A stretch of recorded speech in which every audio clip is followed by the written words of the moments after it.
आकाशवाणी भोपाल से प्रस्तुत है अशोकनगर जिले की चिट्ठी। आलेख डॉक्टर नीरज शुक्ला। वाचन स्वर दीपा सिंह।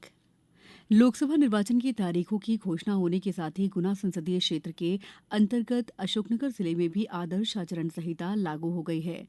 गुना संसदीय क्षेत्र प्रदेश के 3 जिले गुना, अशोकनगर और शिवपुरी की 8 विधानसभाओं को जोड़कर बना है, जिसमें अशोकनगर जिले की 3 विधानसभा अशोकनगर, मुंगावली, चंदेरी सम्मिलित है। गुना संसदीय सीट पर तीसरे चरण में 7 मई को मतदान होगा, जिसमें 3 जिलों के 18,83,202 मतदाता शामिल होंगे। विधानसभा चुनाव की तुलना में इस लोकसभा चुनाव में जिले में 4,478 मतदाता बढ़ गए हैं। अशोकनगर जिले में आदर्श आचार संहिता लागू होते ही प्रशासन अलर्ट हो गया है। जिले में संपत्ति विरूपण के तहत कार्रवाई की जा रही है। इसके तहत विभिन्न स्थानों पर शासकीय अशासकीय भवनों पर लिखे नारे, बैनर, पोस्टर, विद्युत और टेलीफोन के खंभों पर लगी झंडियों सहित लिखित अनुज्ञा के बिना सार्वजनिक दृष्टि में आने वाली संपत्ति को विरूपित किया जा रहा है।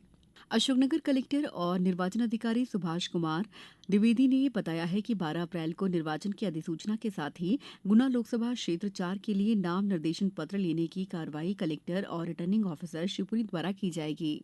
नाम निर्देशन पत्र भरने की अंतिम तिथि 19 अप्रैल होगी। 20 अप्रैल को नाम निर्देशन पत्रों की संवीक्षा की जाएगी। अभ्यर्थी अपनी अभ्यर्थिता से 22 अप्रैल तक नाम वापस ले सकेंगे। मतदान 7 मई को और मतगणना 4 जून को संपन्न होगी। अशोकनगर जिले में मतदाताओं की सुविधा को ध्यान में रखते हुए दिव्यांग और बुजुर्ग मतदाताओं के लिए पृथक से पोलिंग बूथ की सुविधा देने की व्यवस्था की जा रही है। प्रशासन चिन्हित घरों तक पहुंचकर वोट डलवाने की व्यवस्था करेगा। अशोकनगर जिले में 6,35,585 मतदाता हैं, जिनमें 3,31,018 पुरुष और 3,04,547 महिला और 20 अन्य मतदाता शामिल हैं। जिले की तीनों विधानसभाओं में शांतिपूर्ण मतदान कराने के लिए पुलिस और प्रशासनिक स्तर पर तैयारियां की जा रही हैं। अशोकनगर जिले में मतदाताओं को जागरूक करने के लिए स्वीप गतिविधियां आयोजित की जा रही हैं। साथ ही ईवीएम का प्रदर्शन किया जा रहा है। यहां 85 सेक्टर अधिकारी नियुक्त किए गए हैं। 16 अधिकारियों को रिजर्व रखा गया है। जिले के सभी शस्त्र लाइसेंस निलंबित कर दिए गए हैं।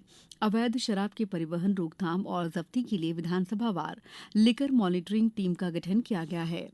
राजनैतिक दृष्टि से देखा जाए तो गुना संसदीय क्षेत्र भारतीय जनता पार्टी का गढ़ रहा है। सिंधिया घराने का कोई न कोई सदस्य इस क्षेत्र का सांसद रहा है। पूर्व में विजय राजे सिंधिया यहां से सांसद रही हैं। इसके उपरांत उनके पुत्र केंद्रीय मंत्री माधवराव सिंधिया, फिर उनके पुत्र ज्योतिरादित्य सिंधिया भी सांसद रहे हैं। पिछले लोकसभा चुनाव में डॉक्टर कृष्णपाल सिंह यादव ने भारतीय जनता पार्टी की ओर से चुनाव लड़ते हुए ज्योतिरादित्य सिंधिया को लगभग 1.25 लाख वोटों से शिकस्त दी थी। इसके उपरांत ज्योतिरादित्य सिंधिया भारतीय जनता पार्टी में शामिल हो गए थे, लेकिन इस लोकसभा चुनाव में भाजपा ने सांसद डॉक्टर कृष्णपाल सिंह यादव का टिकट काटकर ज्योतिरादित्य सिंधिया को अपना प्रत्याशी बनाया है। प्रत्याशी बनने के साथ ही ज्योतिरादित्य सिंधिया ने अशोकनगर का दौरा किया, पार्टी कार्यकर्ताओं की बैठक ली। दूसरी ओर कांग्रेस द्वारा भारतीय जनता पार्टी नीत केंद्र सरकार की योजनाओं के विरोध स्वरूप अशोकनगर विधायक हरिबाबू राय के नेतृत्व में जन सामान्य से चर्चा की जा रही है। अशोकनगर जिले में विगत दिनों के मौसम बारिश और ओलावृष्टि होने से फसलों को नुकसान हुआ है।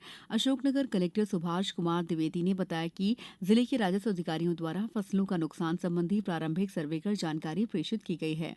जिले में कुल 109 ग्राम ओलावृष्टि से प्रभावित हुए हैं। अशोकनगर जिले में अंतर्राष्ट्रीय महिला दिवस के अवसर पर कलेक्टर सुभाष कुमार द्विवेदी ने जिले के अंतर्राष्ट्रीय वुशु खिलाड़ी और विक्रम अवार्ड से सम्मानित भूरक्षा दुबे को सम्मानित किया। जिले में स्वीप गतिविधियों के लिए भूरक्षा दुबे को चुनाव दूत के रूप में भी चुना गया है। अशोकनगर के तीर्थ स्थल मां जानकी करीला धाम में रंग पंचमी के अवसर पर 29 मार्च से 31 मार्च तक 3 दिवसीय वार्षिक मेले का आयोजन किया जाएगा। प्रशासन द्वारा श्रद्धालुओं के लिए सुगम आवागमन, पर्याप्त सुरक्षा व्यवस्था, शुद्ध पेयजल, माता जानकी के दर्शन हेतु आवश्यक सुविधाएं और व्यवस्थाएं कराई जा रही हैं। जिले की चिट्ठी समाप्त हुई।